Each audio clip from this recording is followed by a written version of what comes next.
Alam niyo po yung mga pangalang Mary Grace Piatos, Chippy McDonald, Pusa, Pagong, Ngit-Ngit, Belat, na hindi po totoong mga tao ito, na mga totoong pangalan. Alam niyo po yun. Na-encounter ko po yun. Tanong ko po, alam niyo na hindi po totoo. Chippy McDonald ninyo, I'm sure. Nag-rely po ako sa... Hindi po. Common sense lang po. Pusa, Pagong. May apelyido bang Pusa, Pagong sa Davao? Wala po akong narinig na Okay. ganyan, Your Honor. Pero alam mo na ito po, hindi totoo mga pangalan. Totoong tao po sila. Totoo pangalan, pero hindi po totoong pangalan. Yes po, Your Honor. Okay. Kung hindi po totoo mga pangalan, bakit wala kayong record ng toong mga pangalan ng mga tao na tumanggap na CIF? Bakit hindi po ninyo ni-remind si Colonel La Chica o maging si OVP na, Sir, Ma'am, kailangan po natin ng totoong pangalan na recipient ng CIF dahil baka hindi na kailangan ng COA at nasa Joint Memorandum Circular po yan. You should know that. Sa nabasa ko po sa GC, Your Honor, hindi naman po sinasabi doon na kailangan po ang pangalan ng recipient po, Your Honor. So, sa pagkaintindi mo, hindi kailangan. Hindi mo nilalagay. Ano po yung nilalagay sa safes ng mga dokumento? Anong mga nilalagay? Anong nilalaman? Di ba pinapabili po kayo ng safe, di po ba? At bumili kayo ng safe. Tama po? Meron po kaming safe, Your Honor. Okay. Anong nilalagay sa safe? Nakalagay po sa Joint Memorandum Circular po yun. Meron po, ang nilalagay po doon yung mga documents po. Anong documents po yun? Yung CDR po. Okay. Alam niyo na si Colonel La Chica ay hindi po maaring mag-disburse dahil wala siya fidelity bond. Pero dahil utos po sa ni VP Sara, sumunod ka lang. Tama po. Instruction po yun. Siya po ang Kaya nga po. designate ni Ma'am VP Yes. Sara na security Kaya nga officer, po. Your Honor.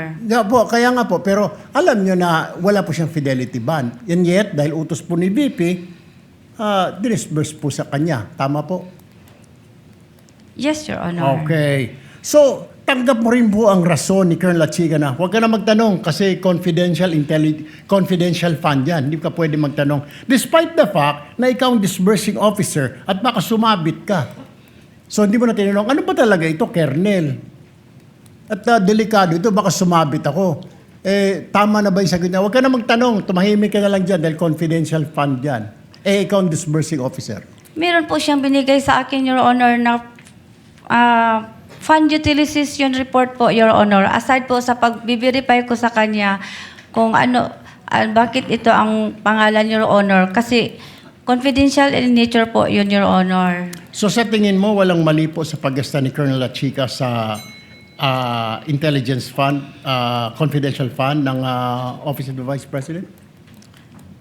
Sa tingin ko po wala kasi nabigyan po niya na ako ng fund utilization report, Your Honor, na binabangga ko po sa object of expenditures na binigyan niya sa akin. Nagtugma po ang mga amount, Your Honor. At saka yung ano pong expenses ang dapat ma-incur niya, nandoon po rin, Your Honor. One last question, Presiding Officer.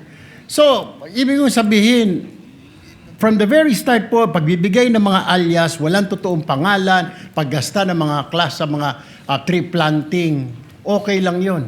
Part po yun ng confidential fund. Sa tingin mo? Basta po, binigyan po ako. Kaya nga po, sa tingin mo, yung from the very start, yung mga Mary Grace Piatos, Pagong, Pusa, normal yun. At pagkatapos yung paggasta sa mga tree planting, paggasta sa mga mga pagbili ng mga silya, lamesa, bahagi ng intelligence fund as a disbursing officer.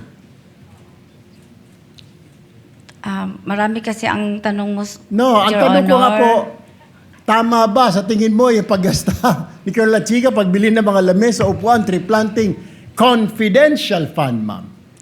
Kasi- Na bahagi ng confidential yun. Honor, sa tree planting po, napasok po doon ang confidential plan po during po sa pag-inspect po ng area po kung saan po mag-tree planting ang mga tao po at ang mga partner organization po. So pag survey po, yun po, papasok po ang confidential operation, Your Honor. Pati po pagbili ng lamesa, may confidential din yun. Kailangan under strict confidence sa pagbili ng lamesa at upuan. Gagamitin po yun sa operation, Your Honor. Okay. No further questions, Mr. Presiding Officer. Thank you, Senator Judge Erwin Tulfo.